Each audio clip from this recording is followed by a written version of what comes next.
We are now joined by UFC welterweight Carlos Condit. Carlos, thank you very much for joining us today. Of course. We'll take our first questions from Gabriel Gonzalez with Cageside Press. Your line is open. Hey, Carlos, how are you? Good, how are you?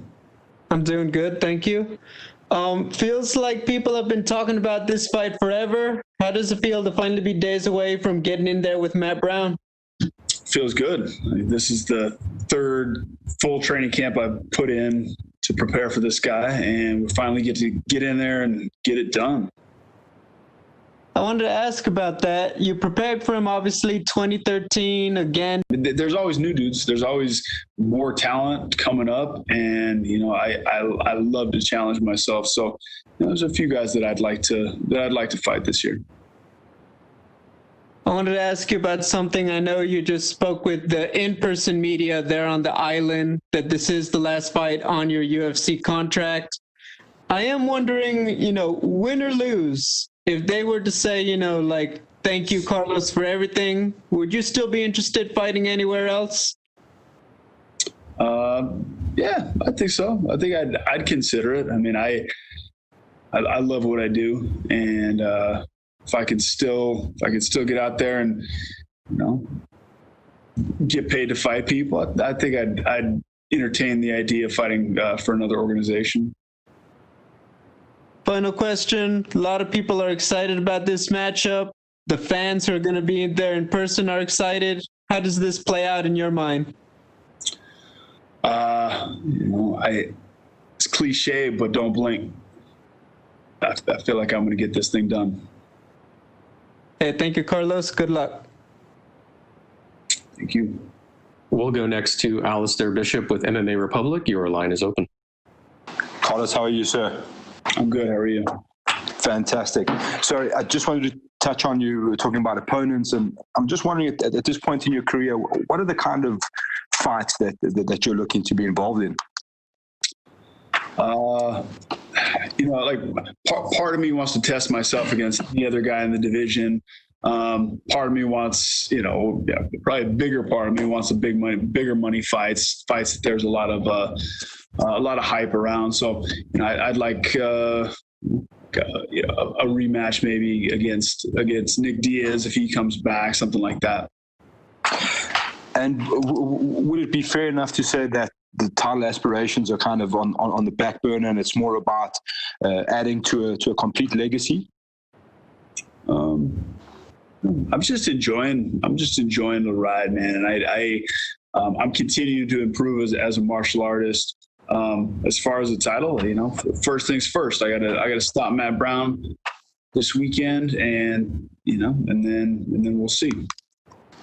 And on that note, if you go forward a little bit in time to look back, how valuable does a win over someone like Matt Brown, how does it resonate for you over your career as a whole?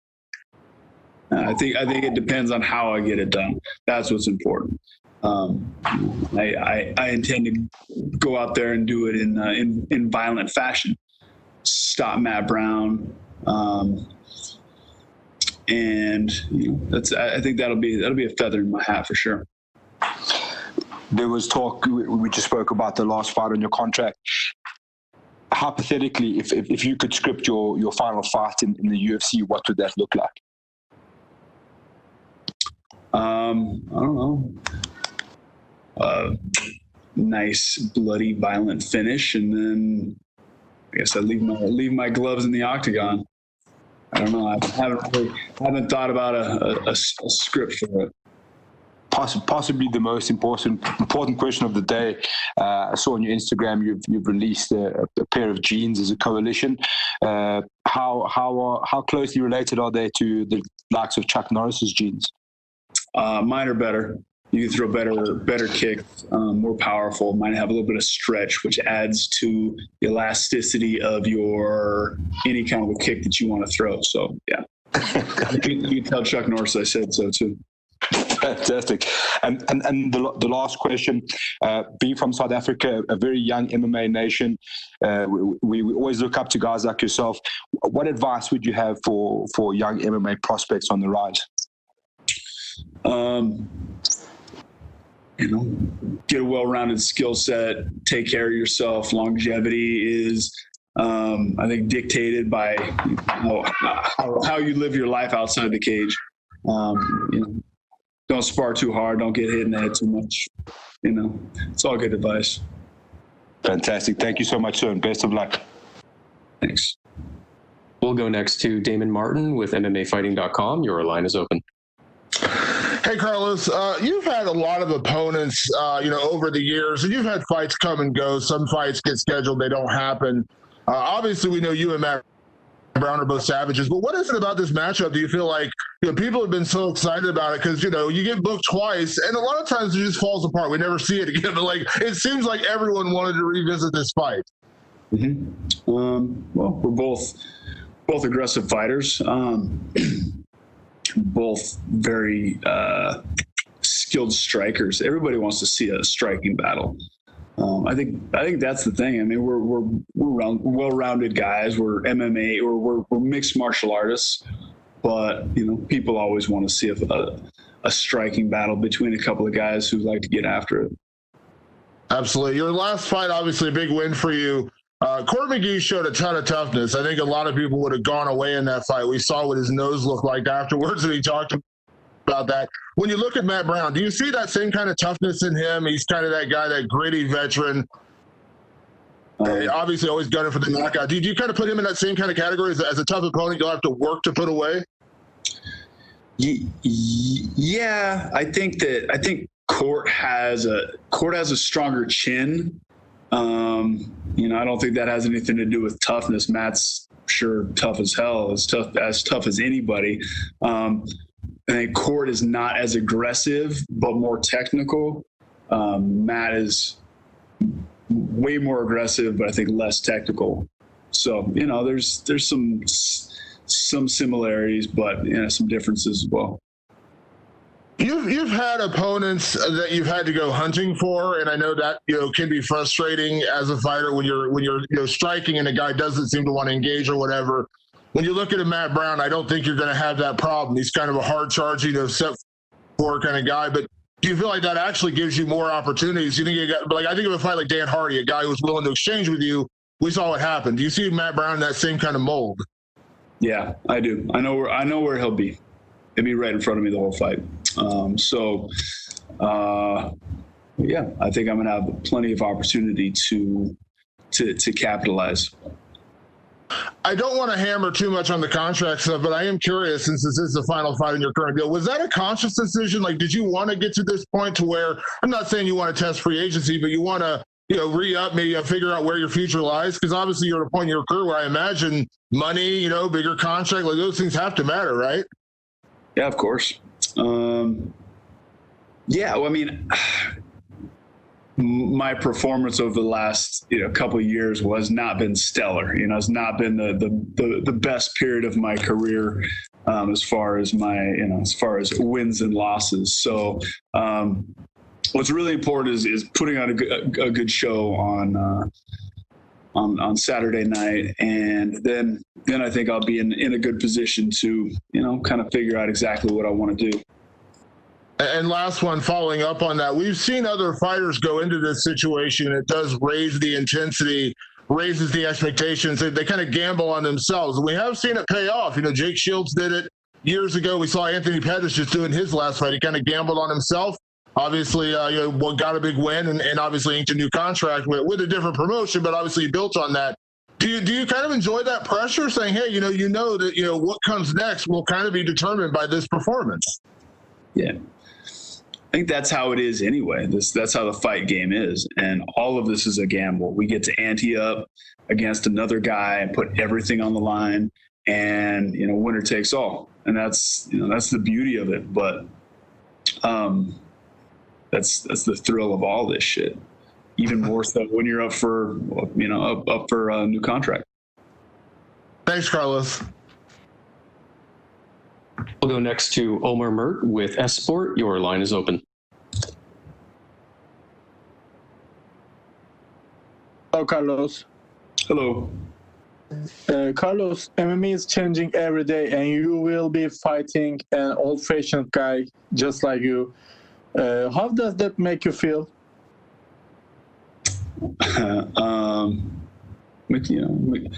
I'm excited to fight him. Like, I think Matt and I are cut from the same cloth. We're both fighters at heart. We do this because we love to do it. We love it because we like to get in there and throw down. And so that definitely gets my blood going. Okay, what do you think about Abu Dhabi and Fight Island? Do you have a chance to tell about a little bit? Sure. Yeah. No, I had an amazing experience last time. It was incredible coming out here and just being involved in this whole experience, and then obviously getting the win like I did last time. I have fond memories, and I plan on making some more. Okay, my last question, Carlos.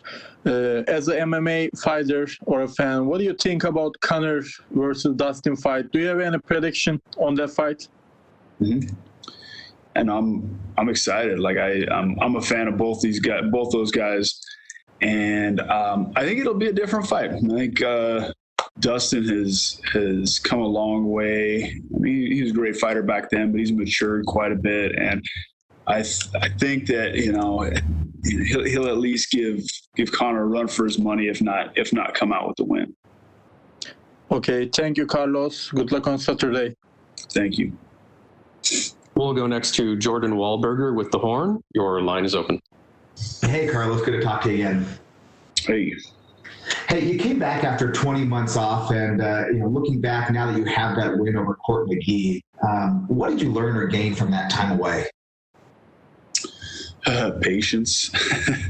No, it was tough having to, I guess, wait to get signed for a fight and then getting injured, having surgery, coming back. I mean, it was not ideal. And, I guess at the end of that, coming away with the win against Court, that I still got it, and that my formula still works. You and Matt Brown, obviously, you guys are both warriors. You've been obviously in some absolute wars. So is he. You mentioned before that you're excited about the fight. Kind of what makes you excited, and also how much do you respect Matt Brown as a fighter? I got a ton of respect for Matt. I got a ton of respect for anybody who steps in the octagon and puts it on the line. But Matt's a hell of a fighter. He brings it. If he gets dropped, he's had a lot of fights that he's been in really, really bad spots and turned it around and come back, and that says something about a person. I forget the other part of your question though. Just why are you excited about fighting him? Like, obviously you guys both have a ton of fight performance bonuses, and so how do you expect that to go in a fight? It could go a lot of different ways, but I'm gonna fight smart, and I'm going to, I'm gonna take him out, and that's why I'm excited. Get out there, get a good finish against a tough opponent, get paid, go home. Obviously, you mentioned that it's your last fight of the contract, but you've been fighting in the UFC since 2009. You were in WEC before that. Your first pro fight was in 2002. What are your goals right now in fighting? Just to continue to improve, continue to grow as a fighter. I got a pretty tough test in front of me. That's my goal. I got short-term goals. The next 4 days, that's what I'm focused on. All right, Carlos. Hey, we can't wait for the fight, and especially to see it showcased on ABC. Best of luck. Yeah, thanks. We'll go next to Sumik Dada with Sportskeeda. Your line is open.